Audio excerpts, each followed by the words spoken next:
Alrighty guys, welcome back to Star Wars Review, or should I say Indiana Jones Review, as today I'm reviewing Indiana Jones and the Dial of Destiny, which was directed by James Mangold, and written by Mangold, Jez and John Henry Butterworth, and David Cope, and it stars Harrison Ford as Indiana Jones, and was released on June 30th, 2023, which is the fifth and seemingly final Indiana Jones film, which I enjoyed it. I will say I didn't like it as much as the original three films, definitely Raiders of the Lost Ark and The Last Crusade, but I will say I liked it way more than Kingdom of the Crystal Skull.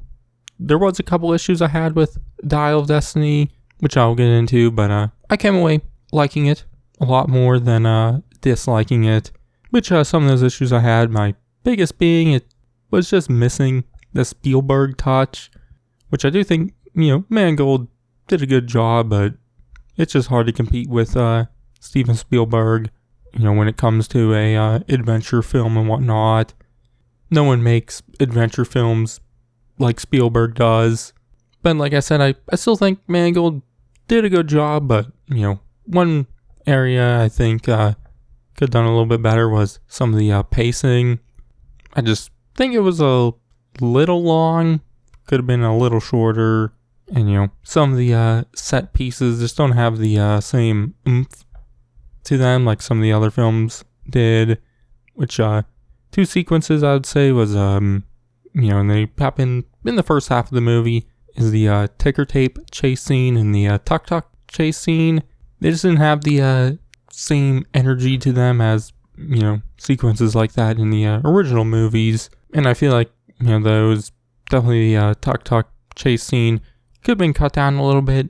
It would have definitely helped with some of the pacing, because this movie is 2.5 hours, where the other four Indiana Jones movies are in and around, like pretty much exactly 2 hours, give or take. So this one is 30 minutes longer than any of the other Indiana Jones movies.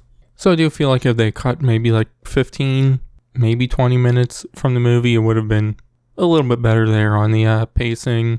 But like I said, those two sequences I mentioned happened in the first half of the movie. But one sequence I enjoyed in the first half of the movie was the prologue, which happens in 1944, which, therefore starts the movie, which I really enjoyed that moment. Obviously, there is de-aging on Ford. I do think it's always a little weird looking. There are times where it looks pretty good, and then times where it doesn't. There's one moment where he has like a helmet on. In fact, that's actually a large portion of the entire prologue. He has a helmet on and it does not look good. It looks very weird. But once, he has his iconic outfit on, the de-aging looks good there. But like I said, I really enjoyed the prologue. One thing I liked about it was how it's a different adventure, but also connects to the rest of the film. So it's kind of like Kingdom of the Crystal Skull, where it's more part of the main adventure, but also at the same time more like the first three movies, where it's a different adventure. Which, obviously the first three movies, you have those end of adventure moments have, connections to the rest of the movie, but, not as big as Kingdom of the Crystal Skull or Dial of Destiny. So, I do think Dial of Destiny was more in the middle between those movies and Kingdom of the Crystal Skull, so I enjoyed that. But, with the rest of the prologue, I thought it was fun and, mostly fast-paced. But then some scenes later in the movie I really enjoyed was this one moment where they have to dive underwater to get this tablet, the Graphicos tablet I think it was called, which will lead them to the second half of the Antikythera, the dial and the main MacGuffin, which I'll get into more later. Which I enjoyed it because it's definitely different than other scenes from Indiana Jones, as there really hasn't been one where, it takes place mostly underwater, so I, enjoyed that. And a reason I liked it also was the big conflict of the scene, as there's a bunch of eels around, which are snake-like, and so Indy doesn't like that, so I also like the twist there, with Indy's fear of snakes, but instead being, eels. But I'd say once this boat scene happens and whatnot, I feel like the pacing definitely picked up a lot more, and I really enjoyed pretty much the rest of the movie and whatnot had a lot more fun, fast-pacedness to it. Like, they get to the tomb of Archimedes, where the second half of the dial is, which I enjoyed that because it gets some into a little bit of the puzzle, figuring stuff out in a tomb type of thing, which I do wish we got maybe a little more of that in the movie, but what we got I enjoyed. But then there's a nice plane sequence, which then leads into some crazy stuff, which I'll get into more in a second, because it kind of involves more with the Antikythera, which I'll kind of talk about more in a moment. But, overall I was really into the prologue and then the second half of the movie. In the first half, I enjoyed the more character stuff and the setup for the Antikythera, but just wasn't as into the more action stuff. So I wish they kind of just cut down a little bit more of that in the first half of the movie. And I feel like the pacing would have just been a little bit more better, I guess. Which now we'll get into the MacGuffin or treasure of the film, which is the Antikythera or the dial, which it is based on a real device of the same name, which in the movie it's created by Archimedes. In real life, I'm not fully sure if he was actually the one who made it or not. I kind of only lightly read up on it, but in the movie I do quite like the concept of it. The design's solid. It's not the most crazy looking thing, but I enjoyed it more on what it actually does, which is to travel back in time to a specific point in time, which is the siege of Syracuse in 214 BC, which was a cool twist, because, throughout the movie it's, we know it's supposed to travel back in time. Not fully sure if it would or not, but obviously Jürgen Walder, the main villain of the movie, who's a Nazi, is planning on using it to go back in time and change the events of World War II. But like always in the Indiana Jones movies, the villain's plan never works and they always lose. Normally with them dying horrifically before they can figure out they lost. So this time I do like that Walder kind of realized he was wrong and that his plan won't work. And so then we get to see him panic and whatnot leading up to his death, which is just, a plane crash. So, not as horrific like melting, but obviously still pretty bad. But, I just really like that twist there and just seeing Waller's reaction to it and whatnot. But I also like the reasoning for Indy and why he's going after it, which this time he's not really wanting to go on the adventure, but, kind of gets forced into it. So I enjoy that, and just to dive a little more into, the characters with Indy and whatnot. Obviously he's old this time, and I do like how that played into the story, but, at the start of the movie, we see that he is a little broken, I guess. We learn that him and Marion are getting divorced, and then we later learn that the reasoning was the death of Mutt, which he died after enlisting into the military. And because of his death, Indy isn't really in the best headspace and whatnot. So I liked his arc throughout the movie because of that, and the ending scene where they're in the past at the Battle of Syracuse.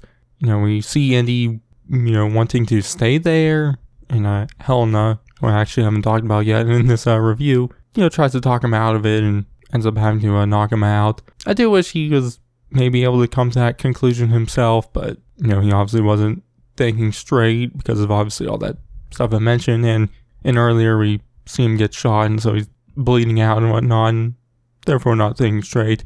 But, I still really like that scene, but another thing with the Antikythera what I liked was that in the end, Indy actually ends up getting it, and so he can actually put it in a museum, which, in the other films he, doesn't. Obviously he does learn a lesson because he didn't get the treasure, but the final scene of the movie he does learn something, which is the reason, he wanted to stay in the past was because he didn't think there was anything left for him in the present.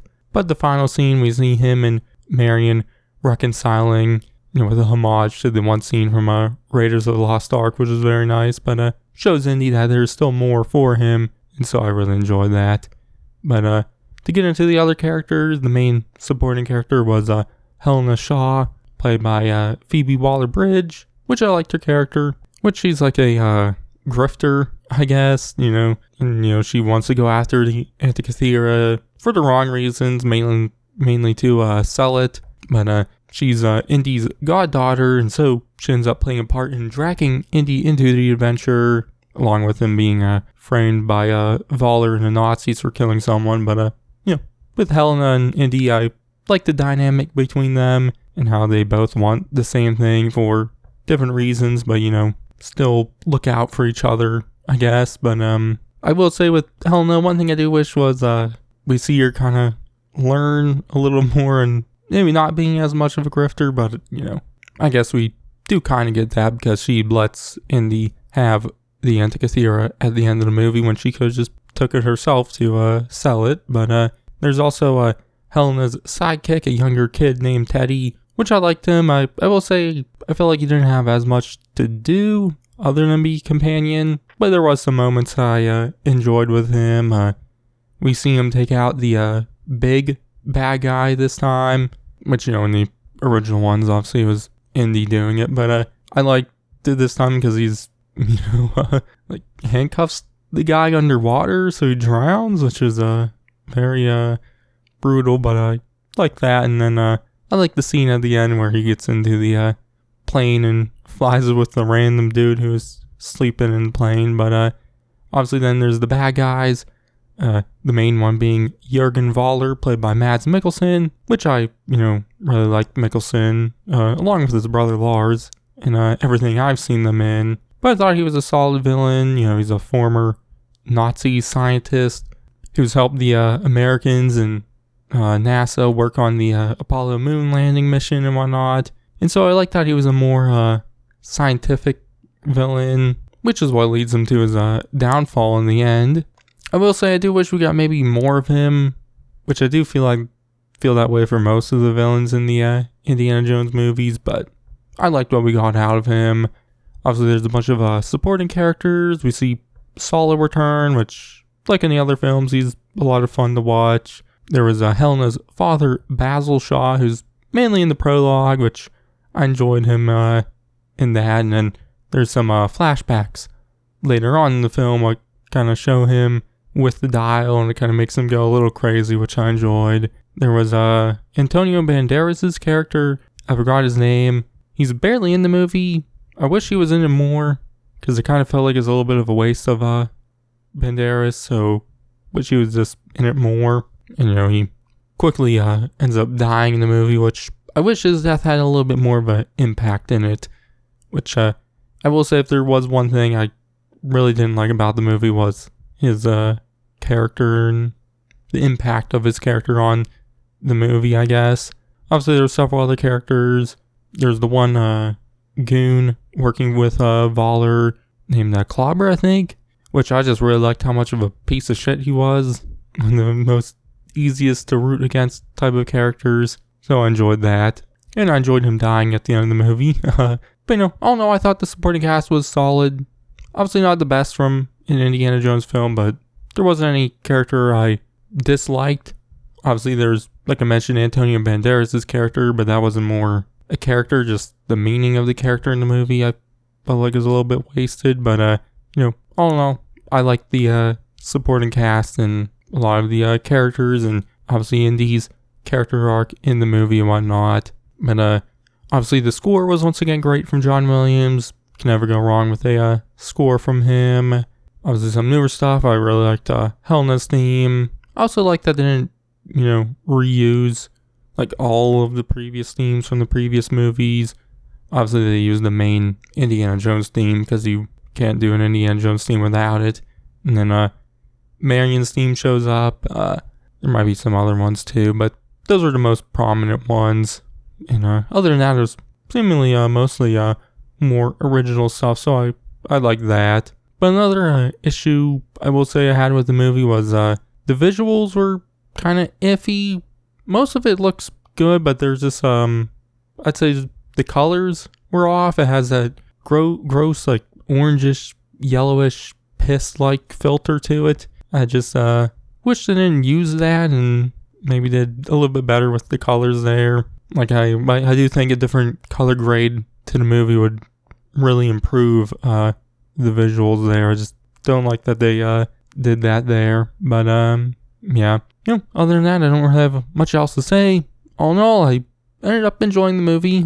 It does have some issues, but I came away enjoying it more than I didn't. So yeah, but my grade is going to be a B. So yeah, but that's going to be it for my reviews on the Indiana Jones films. Obviously, I doubt there will be another one, so this will be the last one. Obviously, my Indiana Jones review, I don't know what to call it, series, will be returning, as there is the one upcoming video game from Bethesda Machine Games, which I'll be covering that, obviously, when that comes out. And who knows, maybe I'll eventually dive into some other Indiana Jones stuff, like the TV series, The Adventures of Young Indiana Jones. Obviously, there's a lot of comics and novels and other video games too, so maybe someday I'll dive into those. But for now, that's going to be it for Indiana Jones review. You can check out my reviews on the first 4 movies and obviously all my other Star Wars stuff I do. But that's going to be it for this one. I've been Star Wars / Indiana Jones review, and I'll catch you guys in the next one.